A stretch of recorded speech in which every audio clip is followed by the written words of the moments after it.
خۆڕاگری پێشمەرگە پێگە و ناوبانگێکی بەرزی بۆ گەلی کوردستان بەدیهێناوە.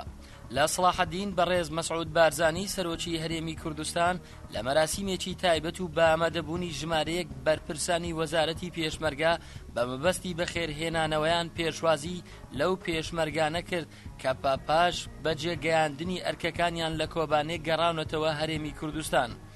دواتر و لە دیدارێکدا لەگەڵ سەرۆک بارزانی گوتیەکی پێشکەش کرد کە تێیدا هاتووە: ئێوە سەروەرێکی گەورەتان بۆ خۆتان و خانەوادە و وڵاتەکەتان تۆمار کردووە. شەرەفی یارمەتیدانی خوشک و براکانمان لە پارچەیەکی دیکەی کوردستان بەر ئێوە کەوتووە و ئەوە سەروەرێکی زۆر مەزنە.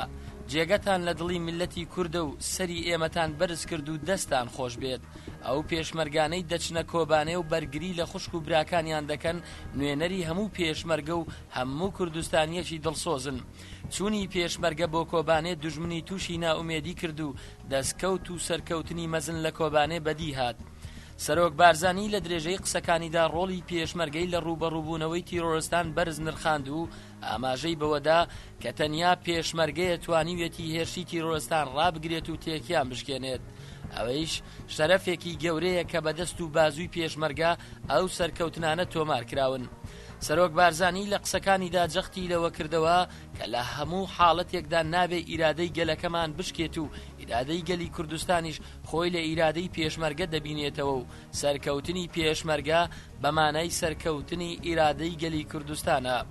سەرۆک بارزانی لە قسەکانیدا باسی لە هەڕەشەکان و سەرەتای دروستبوونی داعش کرد و ئەوەی خستە ڕوو کە دوژمن تەوەقوعی ئەوەی نەدەکرد پێشمەرگە و گەلی کوردستان خۆیان بگرن و هەروەها جیهانیش یارمەتی گەلی کوردستان بدات ویا پەلاماری کوردستانیاندا. سەرۆک بارزانی جەختی لەوە کردەوە کە خۆڕاگری پێشمەرگە پێگە و بناوبانگێکی بەرزی بۆ گەلی کوردستان بەدیهێناوە و ئەو پێگەیە بە هیچ سامانێک دروست نابێ تەنیا بە خۆڕاگری قوربانیدان نەبێ. سەنگەری پێشمەرگە کۆشکی سەرۆک و مێزی دیبلۆماتی کوردستان.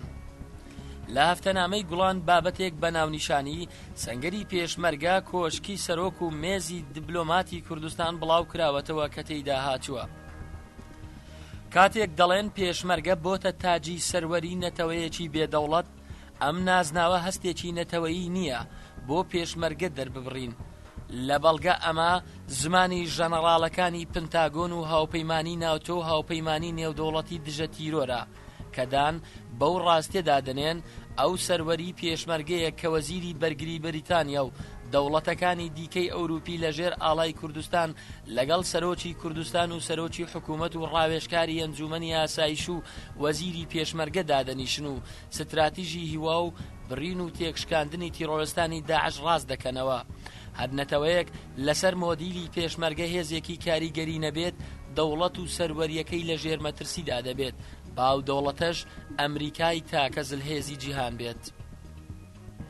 لە ڕۆژنامەی هەولێر بابەتێک بە ناونیشانی مالکورد بڵاوکراوەتەوە کە تێیدا نووسەر ئاماژەی بەوە داوە: دوای ڕوخانی بەعس دڵمان بەوە شاد بوو ئیدی کوردی ئەنفالکراو بەبێ دەستور و بنەڕەتیەکانی مافی مرۆڤ و ڕێکخراوە نێودەوڵەتیەکان و بە هاوکاری شیعەی عەرەبی عێراق کورد بڕیار لە چارەنووسی خۆی دەدات و هەنگاو بەرەو دەوڵەتی سربەخۆیی دێنێت کەچی ئەو بڕوایی کورد بە شیعەی عێراق هەیبوو لەبەر تیشکی هەڵوێستی ڕەگەرپەرستیانەی پوچەڵ بوونەوە و ئەوە تا چرای هیوامان کەس خامۆش دەبێت.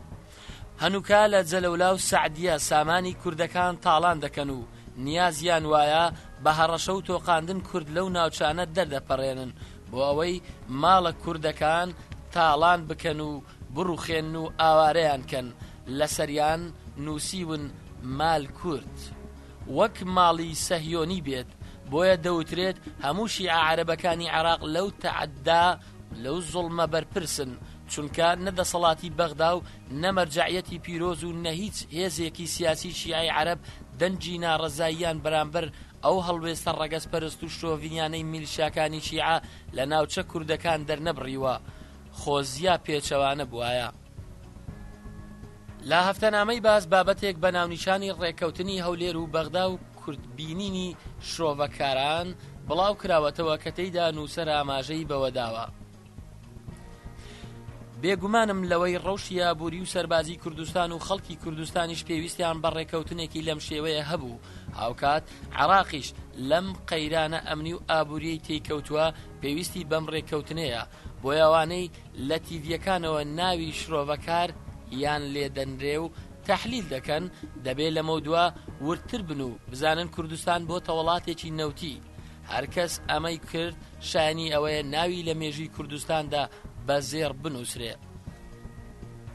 هەورەکەیە ئەمریکا و ئێرانێ و پاشە ڕۆژە سنۆرن دەڤەرێ میژارە محەممەد سعید شێهیەت ئەفرۆدە بەڵافویە و دبێژە لەڤێرێ پرۆژێ هێلە شیعی دێهێنە ژێک بە قەتاندن و ئەژیندێن ئێرانێ دێ لە دەڤەرێ لاواز بن. ئەفپەیمانیا عەرەبێن سونە لەگەل ئەمریکا دێهێنە نوژنکردن و پەیوەندیان وان گەل ئەمریکا دێ بەهێز کەوێرە هەرێما کوردستانێ ئەواژی کوردستانە باشوور و ڕۆژهەلات پەیدا دەبیت. دەبیتە پەیگەهەکە بەهێز بۆ ئەمریکا و لە پاشە ڕۆژێ بێتە پەنایەکە بۆ کوردن ڕۆژهەلات و باکوورێژی خوا بدەنە لەگەلدا و سینۆرن و لەگەل تورکیا و ئێرانێژی بهێنە دروستکردن. عبدولقادر سیلڤی درۆژنەمایان شەڤەقیا تورکیدا مژارێک لە دۆرنەخشەریە پێواژۆیە چارەسەریە پرسکرێکا کورد نویساندیە و تێدا دەبێژە. گەر لە تورکیە دووارە پێواژۆیە چارەسەریەدا ئیرادەیەکی بەهێز نەبایە پشتی بوویێرن 86 مەها چرەیە پێشی تورکیا دێ بەرە خاڵەکە جودا چووبە. ئەلیگروی پێواژۆیەکە چارەسەری ڕێوە دەبن لێ حیف و هێژی زمانە چارەسەریە پێکنە ئانینە. دوێ زمانێکی چارەسەریە هەبایە ئەو پێواژۆیە چارەسەریە تشتێکە گەلک سەیرە لە هەمبەر ئاخەفتنە داوی یێ دمرتاش داود ئۆغلۆ ئەو ئەگەرا هەرەکی ناخوێنێ بەر پرسیار کرد. هەروەها نێوێستکارد بەردەوام بژارە خۆدی دەبێژە ده هەمان دەمدا هەدەپێ گەل بەرپرسێ پێواژۆیە چارەسەریە جێگرێ سەرۆک وەزیر یالچن ئەردۆغان هەفدیتن پێکانی و نەخشەریەک و ئەنقەرا لە هەڤاتیە ji bo گوتەپێژیەکێ بریە قەندیل. بەرۆڤاژی دەخوێنیان توندیێن داود ئۆغلۆ و دێمرتاش لە ئەنقەرا ڕەوش نیشا دەدەک و پێواژۆیە چارەسەریە دەستپێکریە و بەرە پێشڤە دچە.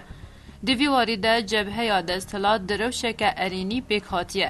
گەر هەولێکی تێکدەرانە زرارێ نەدە پێواژۆیە و گەرقەندیل مەرجێ نەیەن قبولکردن نەئاوێژە پێش پێواژۆیە چارەسەریەکە تیارێ دبەک و پشتێنەها لەزگینبوونا پێواژۆیە ببینن. ڕێکەوتنی کورد لەگەڵ تورکیا پێویستی بە گەرانتی هەیە. چارەسەرێک بۆ کۆتایی هێنان بە بەرپرسی یاخیگەری 3 دەی گەریلاکانی کورد دەکرێت لە ماوەی چەند مانگێکدا بێتەوە کایەوە. ئەگەر حکوومەتی تورکیا دەستبەری گرنتی مافەکانی کورد بکات ئاوکات گەمارۆدانی شاری کۆبانەی کورد لەلایەن داعشەوە لەسەر سنووری تورکیا پرۆسەی ئاشتی تورکیای لەگەڵ کورد دەخاتەوە مەترسیەوە. هۆکاری سەرەکی بۆ ئەمە دەگەڕێتەوە کە تورکیا نەیتوانیوە نەتەوەی کورد لە کۆبانێ بپارێزێت. لەلایەکی دیکەوە عەبدوڵڵا ئۆجەلان سەرۆکی پەکەکە ڕایگەیاندووە کە دەکرێت لە نێوان 4 بۆ 5 مانگ ڕێکەوتن بکرێت ئەگەر حکوومەتی تورکیا جددی بێت. قەیرانە ئابووری عێراقی و ڕێکەن چارەسەریە میژارە ئیادە سامڕائیە دی شەڤق نیوز دەهاتیەوەشان و دەبێژە. بچێ دەرزێکیم لە دوور قەیرانە ئابووری عێراقی لومە و گازندان ji حکوومەتا نوێ ناکن چونکە ئەو بەرپرسا وێ نینە بەلکو حکوومەتا بەرێ بەرپرسا vê قەیرانەیە کۆ نیکاری بوو چی دەستکەفتەکە ئابووری بەدەست ببینە و نیکاری بوو چی پێشبینیەکێژی ji بۆ ڕەوشایی رو بکە. دەما ئەف vî barî nahevêne ser حکوومەتا عەبادî lê em wê jî bê behr nakin ji berpirsiya zelaliyê di gel milletî û danana nexşên hejî û sezadana gendelan û rêgiriya wan.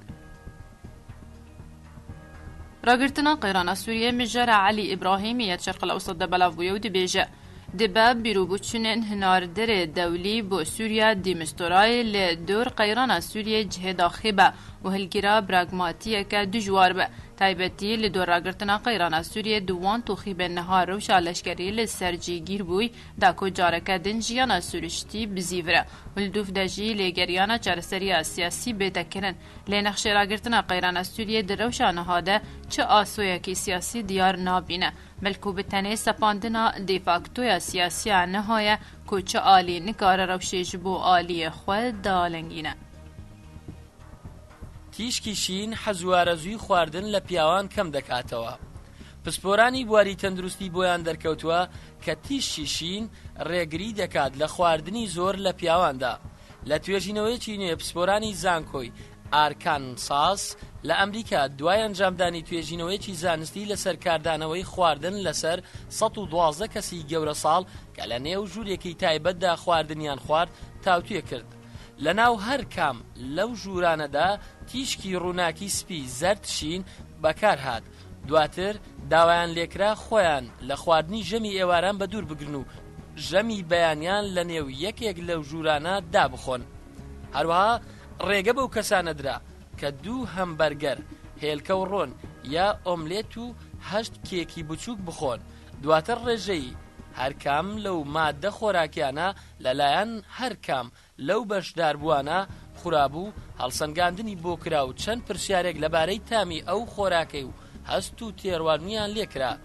توێژەرانی ئەمریکی لە کۆتایی ئەو توێژینەوەدا بۆیان دەرکەوت ئەو پیاوانەی کە لە نێو ژوورێک کە تیشی شینی تێدا بوو ژەمەکانیان خواردبوو کەمتر ڕێژەی مادەی خۆراکیان خواردبوو، زیاتر هەستیان بە تێربوون کردبوو.